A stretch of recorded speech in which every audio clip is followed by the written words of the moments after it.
We build this as a fireside chat, but there's no building, they wouldn't let us bring in a fireplace. So I hope that we don't get, no one comes after us for misleading statements. People got, we really do want to have a fireside chat for the format.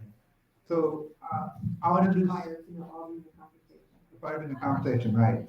So Commissioner, we had a chance to chat yesterday, and she mentioned that actually at the end of this, you're happy to take some Q&A.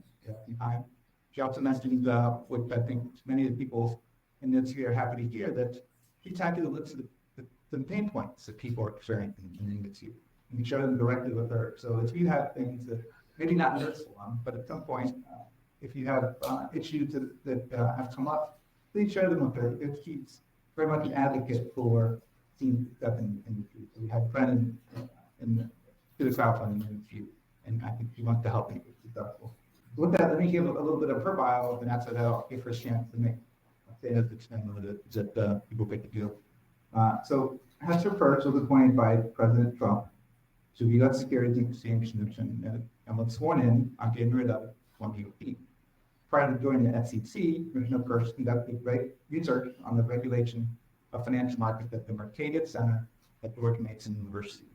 She was a senior counsel on the U.S. Senate Committee on Banking, Housing, and Other Affairs, where she advised ranking member Richard Shelby and other members of the Committee on State Issues.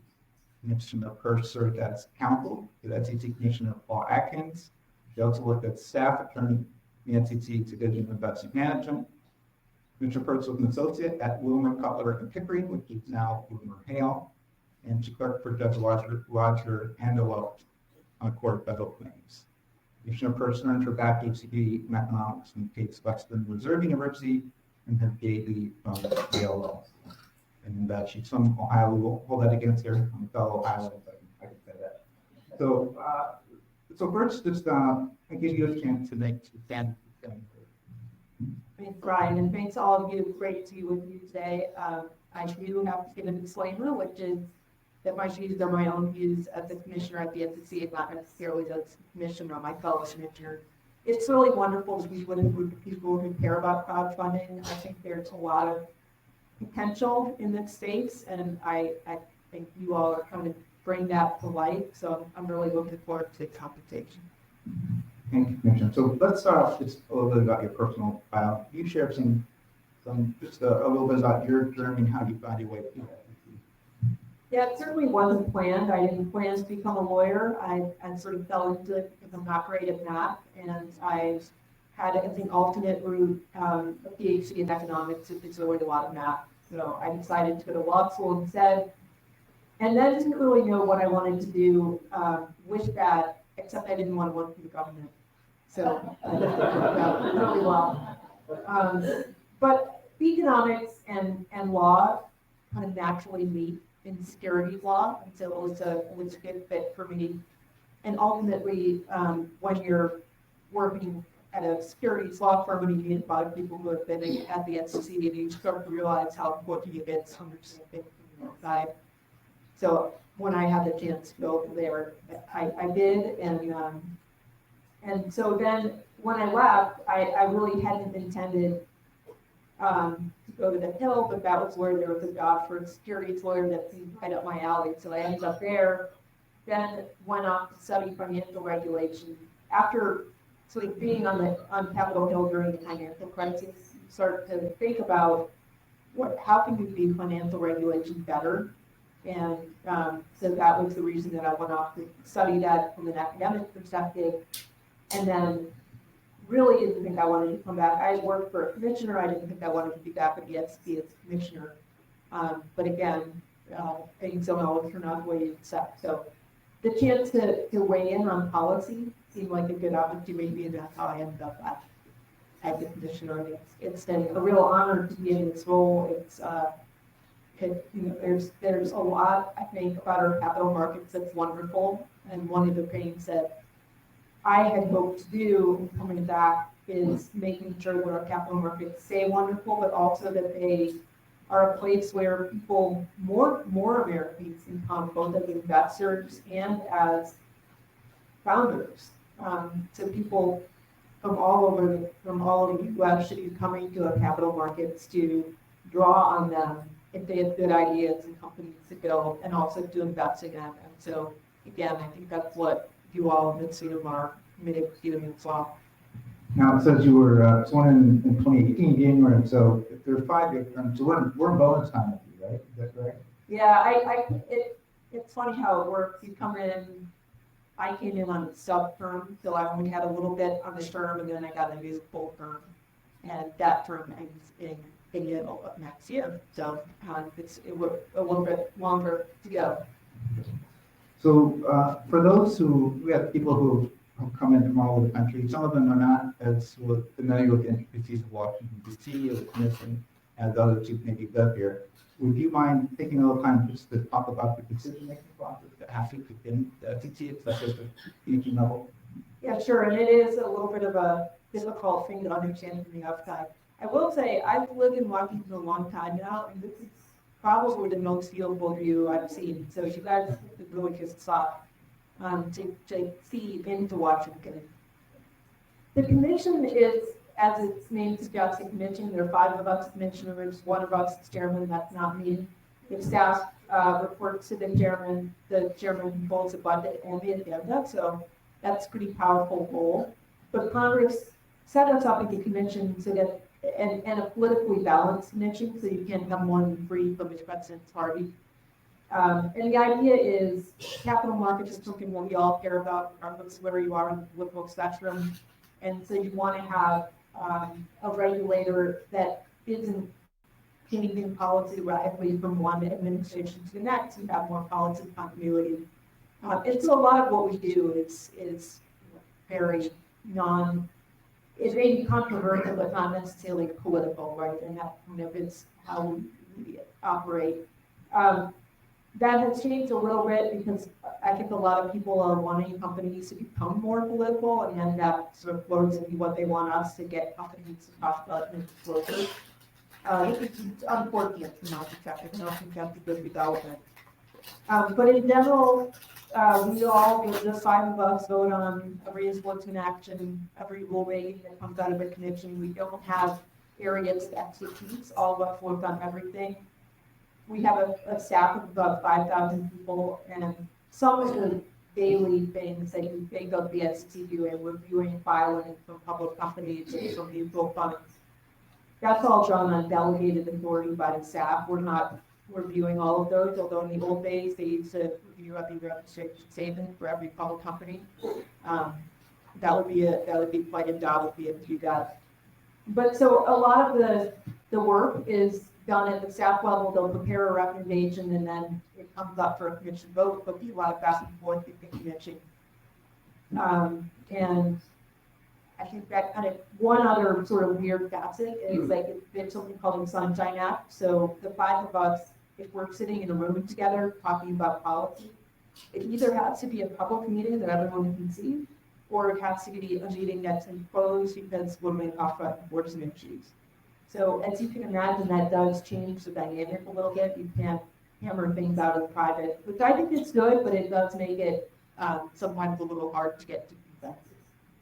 Probably cuts back on the things you talk about, the true feeling that talk about. Well, it doesn't stop me, but it might stop others. Let's get into some sort of the few issues. There's been a lot of discussion here about the use of GAAP financials and how that's problematic. Companies, and that the Small Business Administration is far more flexible with relates to getting loans. And so, any thoughts on waiving GAAP financials? Yeah, I mean, I think that's something that you see that the SEC looking at these kind of issues, and we're often looking through the lens of an agency that deals a lot with very large companies that are very sophisticated and have years of operating experience. And so it's sometimes hard for us to look at things in the lens of a smaller company. And that's why Congress has sometimes had to come in and say, hey, we want you to do something for smaller companies. We want you to adopt a set of rules that will allow people, will be right size for the company if it keep it growing. And so I think this is an area where it's really hard for us to move away from psychologically for us securities right there to move away from that. But I think when you start to really think about it, what value does this bring to investors, and how much are they paying for it? And do they really want it? I mean, get to say we were talking a zero revenue company. Why would an investor want to pay for audited financials and that and things? And so I think that's what we need to be thinking about. We have a small business advisory committee, and they deal with their outside advisors who volunteer their time to serve on this committee. Something that if you all haven't heard of it, you should think about raising an hand to get involved in that. But anyway, they have made some recommendations on crowdfunding specifically, and on kind of raise the limits at which point you have to have would be financials. And so I think that's certainly something that we stick to looking at. And that particular committee, the association wrote some similar things. We formalized our policy platform when that committee met in July, made the recommendation to that committee. We're very supportive of what that committee included some of the proposals.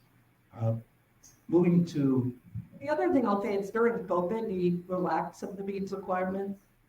And I think we saw positive results in it. So that's right. But I think that drives the replicate that. So current advertising rules in Reg CF overly complex, very difficult to navigate. A lot of frustration in trying. People want to comply and have trouble doing it. Some cases, an issue can be talking to a podcast host who asks them, "So, when is your deal?" They can't say it because it's a term. Certain prohibitions saying they can't. So these rules are many times considered very difficult to comply with. And so you have to talk about how we can simplify these rules in a way that your government that maintains better protection, but makes it feasible for the people customers out there. Yeah, I mean, I'm certainly open to thinking of ways that we can simplify. I think a lot of the rules around how people can talk about private offerings are difficult. I mean, it's not only in crowdfunding, it's in lots of areas. So I'm open to doing that. I think we need to sort of think of it from the perspective of someone who's coming in to raise money. He's not a lawyer, and a lot of rules are written in a way that it's really attractive to lawyering. So we have some resources on our website, for example, small business capital formation advocate for small business capital formation. They have some resources that can be helpful. But again, you get on a podcast, someone asks you a question, it's very natural that you answer the question. And I've heard that from much more sophisticated people who have been in the investment world for a long time, have trouble with those same kinds of things. So yeah, happy to think about ways to streamline those rules. I think you are going to run into, if we sit down on solicitation, and you start to run into problems around that. Yeah, happy to think about it. Yeah, great. So CfPA, I'll talk about one of the specific items from our policy platform. We support an increase in the cap, the issuers can raise on Reg CF from the 5 million limit today to 20 million annually. And on Reg A Tier 2 from the limit from 75 to 150 million. In fact, I think the HR 2799 that was already proposed and approved by the House. The increase in Reg A to 150 million. But in terms of that's doesn't look like it's passed by the Senate, but that was passed by the House. But in terms of Reg CF, going from 5 to 20 million, that's a big commission for that. You haven't thought on that. Yeah, I mean, I think we should be thinking of raising the limits. Generally, I want to make these exemptions more usable, and I think part of that is allowing people to raise more money, because otherwise you end up spending a lot of money to raise only a little bit of money, and that can dissuade people from even going down that road. It's certainly open to that idea, and there's also been a lot of inflation in recent years, so I think we have to build that into our calculation as well. Thank you. So we have questions that were actually more technical nature, and that is someone that asked us really, what's the process to change the quantity? Because there is, for example, a word in quantity where it says target when actually means minimum. It should be minimum, and it sort of creates confusion. For those who are in the audience, don't be knowing, Form C is the form that a company must file with the FCC before going live with their crowdfunding campaign. Form C has to put it in, then you can go live with your campaign. So to get that Form C modified in a way that it could be helpful, what's that keep thought of? I mean, it depends. It can be something, technical amendments in a streamlined process, but it can also be a rulemaking process where you might be able to do something that can give you instructions. But I mean, certainly that's one I'll take that. I think that's a point actually that hasn't been raised yet before, so I'll think about that. Great. This week, in fact, we've been taking place in DC. There's a lot of the crypto community that converged on Washington.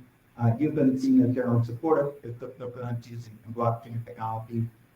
Questions have been asked to the extent that crypto seems to security. Why not regulate investment crowdfunding once the framework for those for the regulation of that? Yeah, it may work, at least for some crypto offerings. One of the concerns that I've had is I think we can interpret on jurisdiction very broadly in this area to pull in lots of things that probably don't really belong in the securities world at all. You can set up a blockchain that has a utilities token. And it's not clear to me why we would want to regulate that as a security.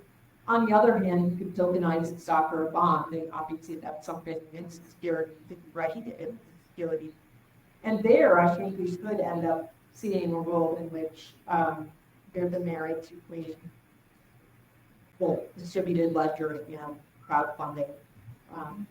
So I suspect that this morning, actually, I was at UC Tech Week, the conference, and was on a panel around tokenization.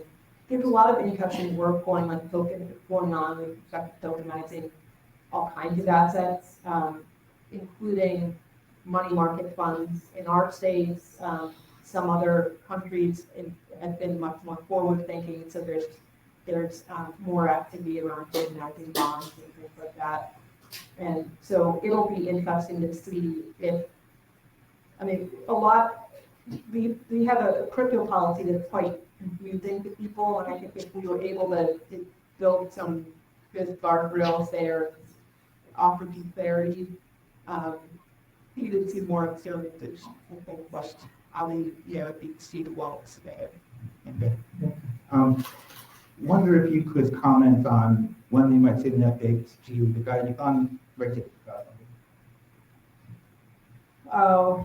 Look at our agenda, and we don't see a lot of anything related to capital formation. So I think that's one thing that it's unfortunate. We've got a lot of very busy agenda, but it's like focused on capital foundations. Questions come up in terms of how does the FCC view and think about the two emerging areas of AI play into capital markets and regulation? Yeah, I think we are obviously watching AI along with everyone else. With one area that I think you actually trying saying do you think can help to provide access to financial advice to a broader swath of the population, whether it's AI alone or more likely AI paired with human help. I think we'll see cheaper and more widespread access to financial advice. It I think will be great. And then it's already AI, of course, has been used by Chinese for a long time for lots of different things. But if the technological, the rate is development, I think it'll be used more and more. We did put out a rulemaking that would have sort of tried to get it. It was targeted at technology broadly, not specifically AI, but it really was inspired by the rise in feeds of AI. And so it would put a lot of constraints around how financial firms could be justified to use AI. It was banned pretty widely. So the gentleman has said that he's going to take a track to go on board on that one. But then there's also the question of how can the FCC use AI, and I think you need to in reviewing filings. I think that will enable us to spend our time on the more interesting and difficult aspects of filing reviews, and some of the more routine stuff can probably be done with the help of AI. And it's probably helped in people preparing filings too. So I think it could lower the cost of filing to be bought. It's something that all of us probably. Definitely. Does anybody not want this reduce the cost of compliance? I think this is definitely had everyone's list. So we have, as an industry, talked about standardizing around the term regulation and which having standardization around a particular term to differentiate us from rewards with the nation stuff. What are your thoughts on that? Yeah, I mean, certainly don't want to get into branding conversation too much. I understand why you want to stay with yourself. I think it's fine that crowdfunding is having a good moment, but that other people are using it and wanting to use it. But I think it's that's sort of up to you. That's not something that we're going to do ourselves. And people have to be careful when they advertise themselves as regulated. It's just make sure that if you're being clear about what that means to people. Okay. Couple late questions we had came in. One is that Reg CF has identified as supporting over 500,000 direct and indirect jobs and 1,900 bucks. That's based on economic analysis by some of the people here. That's resulted in $8 billion activity. So, question is, what can the FCC do to expand its market and help to ensure that it delivers benefit to the broader community? Well, I think some of the things that we've talked about, we can find ways to make it a more useful way to raise funding, and you can try to look for ways to lower the costs and again, people to raise more money. And I think be there to provide better guidance to people about how to use it. So I think the COVID period really taught us that crowdfunding can be used. I think, as with many good ideas in Washington, when they come in very streamlined, and then people add more and more requirements, which is understandable concern for investor protection. You do have to worry about investor protection. But I think we also have to look at the piece of investor protection if it's access, right? People have a right to be able to invest in companies that they're interested in investing in. You can't always just say where you can invest. And so really looking at it through that lens of a piece of investor protection is opening up the capital market so that people can choose to participate and choose to support companies that they're interested in supporting. That really is a little bit of an attitude shift that I think needs to happen at the FCC. So we want to leave time for questions in the audience, but before that, I just want to do a final question as part of this chat here, and that is, we're in Washington, key election coming up, and so do you have a view on how the outcome of the election might affect our industry? Well, I think that I'm not going to make predictions of how the election will turn out. That's certainly not a wise thing to do, but regardless of how things turn out, we know that there'll be a campaign administration and there can be a change census. We are an independent regulatory agency that, as I said, we're governed by a commission. So we're a little bit outside of the mainstream of some other agencies in terms of changing when the administration changes. As I said, the goal is to keep more consistency. But if we were to get a new chairman, for example, you might get a different emphasis on capital formation than we've had in the past several years. And that could be a moment for us to try to make some of the changes around crowdfunding and regulate plus.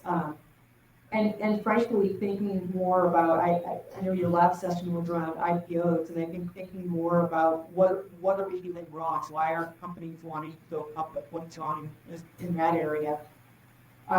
So in order to be prepared for that, I think it's really important to have ideas on the table. Have a number of ideas that are directly relevant to the stuff. So having those ideas on the table so that they can get done once there's an appetite for doing that.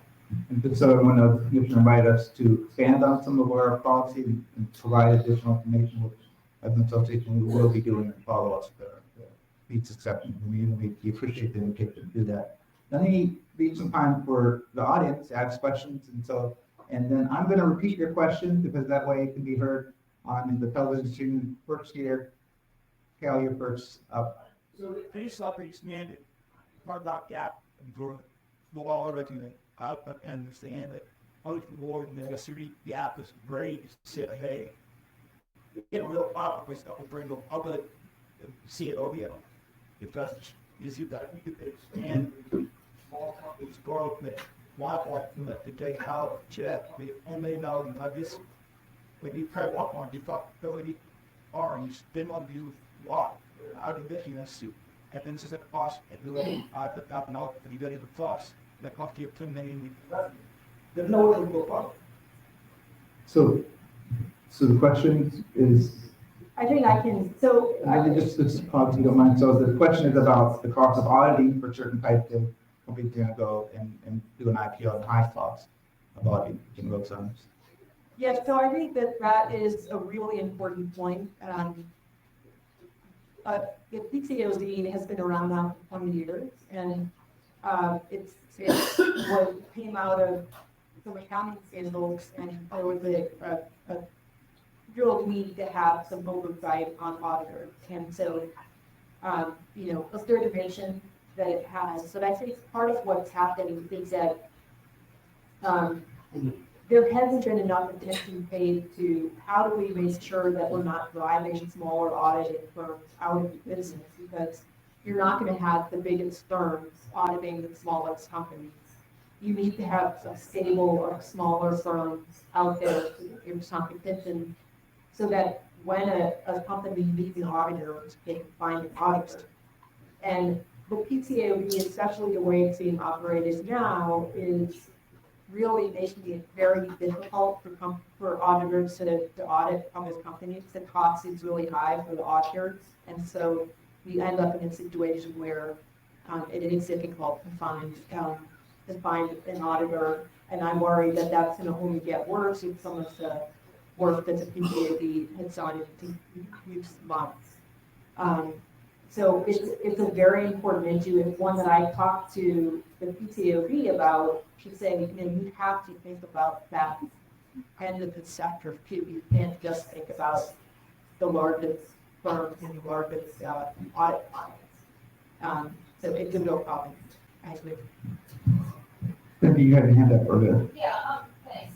So I understand being applicant, how many switch there is primary focus and our policy, how we exclude partners. Being one of the peaks that's involved in writing the policies, and had conversations yesterday, a lot of the question is, well, do we have existing statutory authority within the structure of governing that Congress gave us to make the change in our custom? So with that in mind, how important when we are throwing ideas at the wall that ultimately gets to the SEC, how important is it that it fits within the statutory framework right now? Some of the things have changed a bit, some of it is that's a question. I'm not sure how the SEC made that change, but the statute says yes. How important is that we know the answers to that question?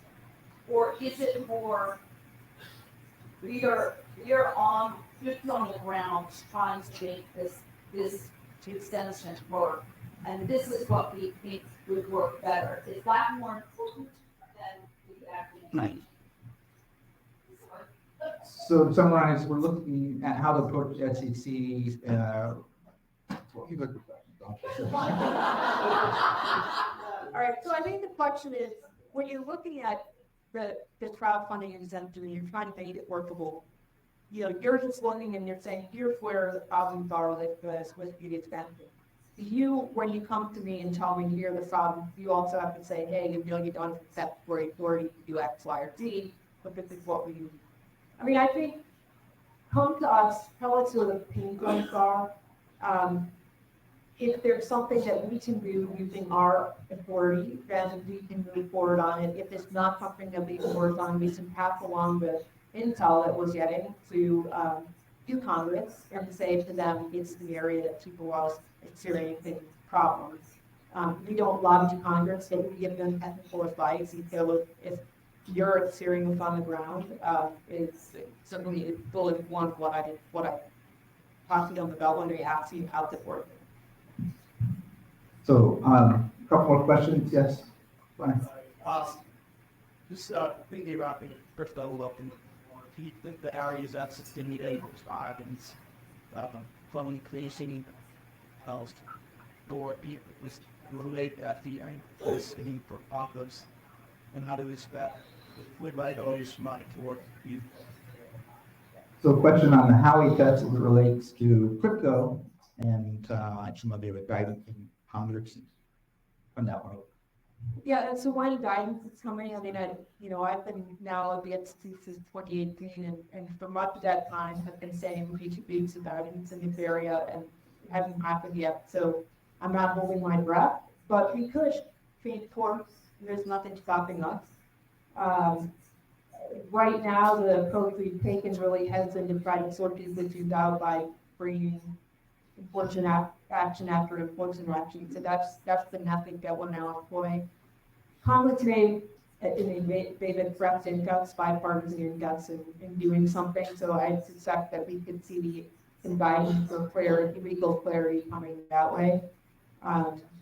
Otherwise, I think it'll be clarity coming through the court.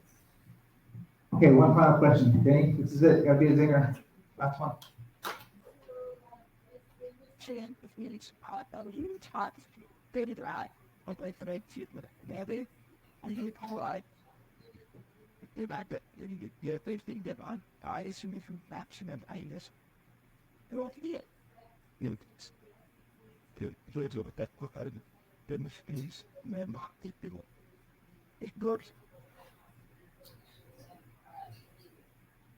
It's a number of heads, it's not in on this weapon.